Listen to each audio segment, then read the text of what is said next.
Perwisyo sa mga residente at negosyante ang biglang pagkasira ng tubo at pagbulwak ng tubig sa bahagi ng Visayas Avenue sa Quezon City. Yan ang unang balita live ni James Agustin.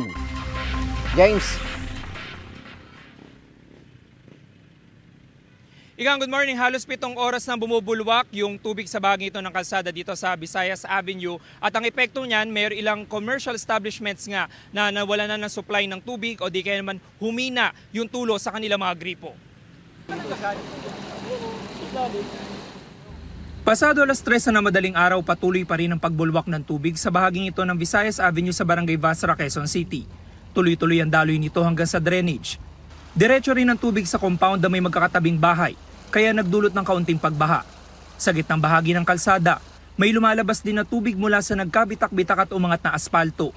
Ayon sa mga taga-barangay, bandang alas 11:20 kagabi, nang mapansin ng mga residente ang pagbulwak ng tubig.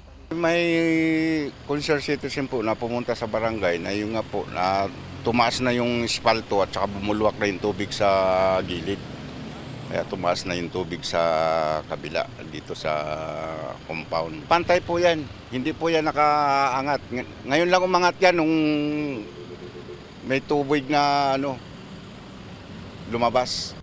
Isa sa mga una nakakita ang security guard ng kalapit na kainan na nawalan ng supply ng tubig kaya napilitan muna magtigil operasyon. Nung paglabas ko nakita ko na nag-leak na yung tubig doon sa daan. May nakita na akong ng tubig. Lakas yung bulwak niya. Tapos?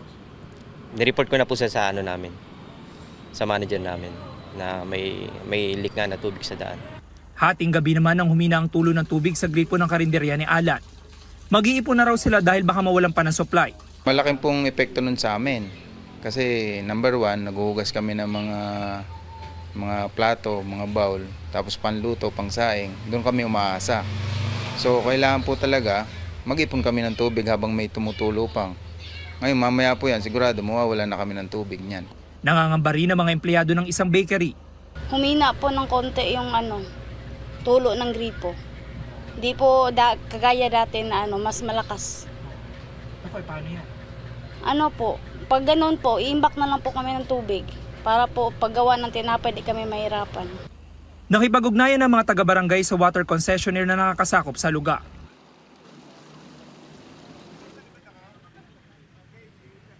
Samantala, Igan, ito pa rin yung sitwasyon dito sa bahagi ng Visayas Avenue. Patuloy pa rin po yung pagbulwak ng tubig at wala pa tayong nakikita na nagsasayos dito sa lugar. Katunayan, may mga ilang residente na mahina na kasi yung tulo ng gripo sa kanilang mga bahay kaya nag-iigib na. Tulad niyan ni Kuya, nakikita nyo ngayon. At doon sa advisory mula sa Manila Water ay magkakaroon sila ng pagsasaayos dito mula alas 8 ng umaga hanggang alas 2 ng hapon. Kaya mawawalan po ng supply ng tubig yung mga residente na Barangay Basra, Kulyat, at Barangay New Era. Abiso din sa mga kapuso natin na dumaraan dito sa Visayas Avenue dahil apektado din po yung isang lane nito dahil po dito sa nangyaring insidente. Yan muna yung unang balita mula rito sa Quezon City. Ako po si James Agustin para sa GMA Integrated News. Igan, mauna ka sa mga balita, mag-subscribe na sa GMA Integrated News sa YouTube para sa iba't ibang ulat sa ating bansa.